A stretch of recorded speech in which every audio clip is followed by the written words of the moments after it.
오늘 함께 나눌 복음의 말씀은 마가복음 10장 2절에서 6절까지의 말씀입니다. 바리새파 사람들이 다가와서 예수를 시험하여 물었다. 남편이 아내를 버려도 됩니까? 예수께서 그들에게 대답하셨다. 모세가 너희에게 어떻게 하라고 명령하였느냐? 그들이 말하였다. 이혼 증서를 써주고 아내를 버리는 것을 모세는 허락하였습니다. 그러나 예수께서는 그들에게 말씀하셨다. 모세는 너희의 완악한 마음 때문에 이 계명을 써서 너희에게 준 것이다. 그러나 하나님께서는 창조 때로부터 사람을 남자와 여자로 만드셨다. 그러므로 남자는 부모를 떠나서 자기 아내와 합하여 둘이 한 몸이 된다. 따라서 그들은 이제 둘이 아니라 한 몸이다. 그러므로 하나님이 짝지어 주신 것을 사람이 갈라놓아서는 안 된다. 집에 들어갔을 때에 제자들이 이 말씀을 두고 물었다. 예수께서 그들에게 말씀하셨다. 누구든지 아내를 버리고 다른 여자에게 장가드는 남자는 아내에게 간음을 범하는 것이요. 또 아내가 남편을 버리고 다른 남자와 결혼하면 그 여자는 간음하는 것이다. 사람들이 어린이들을 예수께 데리고 와서 쓰다듬어 주시기를 바랐다. 그런데 제자들이 그들을 꾸짖었다. 그러나 예수께서는 그것을 보시고 노하셔서 제자들에게 말씀하셨다. 어린이들이 내게 오는 것을 허락하고 막지 말아라. 하나님 나라는 이런 사람들의 것이다. 내가 진정으로 너희에게 말한다. 누구든지 어린이와 같이 하나님 나라를 받아들이지 않는 사람은 거기에 들어가지 못할 것이다. 그리고 예수께서는 어린이들을 껴안으시고 그들에게 손을 얹어서 축복하여 주셨다. 주님의 말씀입니다.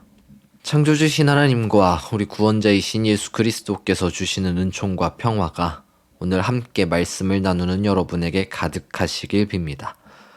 성사무 19째 주일인 오늘 우리가 마주한 복음의 말씀에는 두 가지의 이야기가 담겨 있습니다.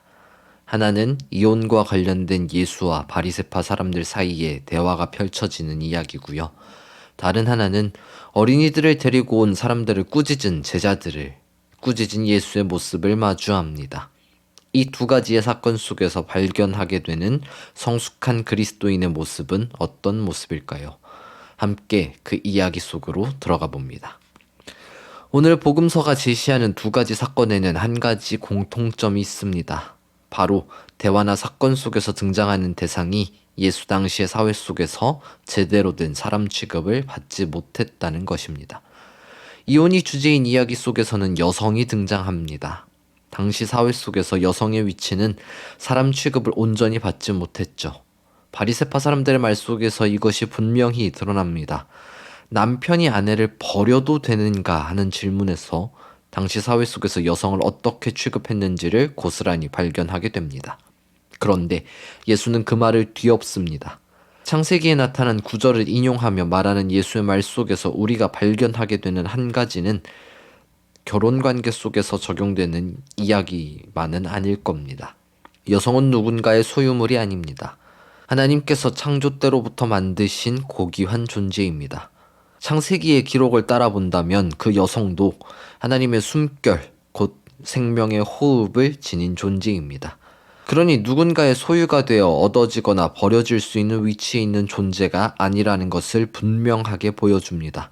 그렇게 예수는 당시 사회 속에서 사람이 아니었던 사람을 온전히 사람의 위치로 올려놓습니다.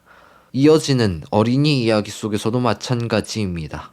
이전에 언급했던 것처럼 당시 사회 속에서 어린이도 사람 취급을 제대로 받지 못하던 존재였습니다. 왜냐하면 어린이는 온전한 1인분의 역할을 다하지 못하고 도움만을 필요로 하는 존재이기 때문에 그렇습니다. 그렇기에 예수의 제자들은 사람들이 어린이들을 예수의 곁으로 데리고 왔을 때 데려온 사람들을 꾸짖었습니다. 방해만 되는 어린이들을 왜 굳이 데리고 와서는 일을 딜레이되게 만드느냐 하는 거죠. 그러나 예수는 그런 제자들을 꾸짖고 이렇게 말합니다. 오늘 본문 14절과 15절에서 예수는 어린이들이 내게 오는 것을 허락하고 막지 말아라. 하나님 나라는 이런 사람들의 것이다. 내가 진정으로 너희에게 말한다. 누구든지 어린이와 같이 하나님 나라를 받아들이지 않는 사람은 거기에 들어가지 못할 것이다. 하고 이야기합니다. 그리고 예수는 어린이들을 껴안으시곤 그들에게 손을 얹어서 축복하시죠.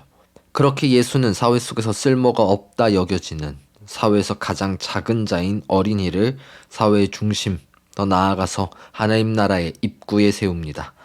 이러한 모습을 제 선생님이신 이신건 교수님께서는 혁명이라고 표현하시더군요. 이렇게 오늘 우리가 마주한 이 복음의 말씀 속에서 예수는 사회 속에서 사람으로 취급받지 못하던 두 대상을 온전한 사람의 위치로 올려놓습니다. 소외되고 무시받던 이 두 부류의 사람들을 예수께서는 그렇게 할 수 없는 위치로 끌어올립니다. 남존 여비를 깨부수고 여성을 사람 대 사람으로 평등한 그 위치로, 어려서 또 의존적이라서 무시받던 어린이를 하나님 나라의 주인공으로 올려놓습니다.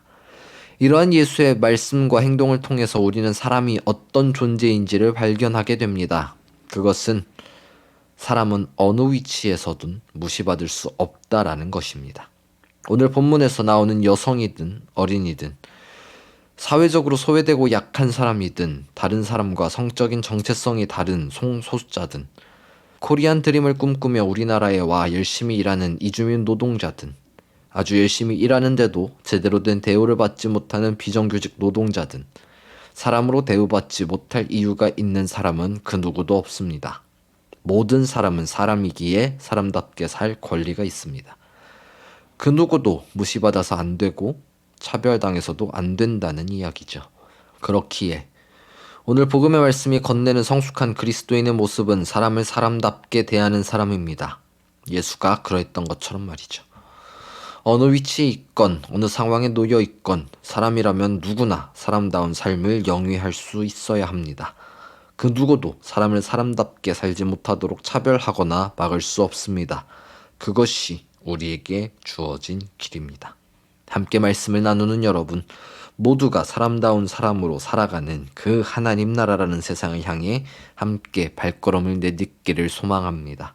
그러할 때 모든 지각 위에 뛰어난 하나님의 평강이 그리스도 예수 안에서 여러분의 마음과 생각을 지키실 것입니다. 아멘.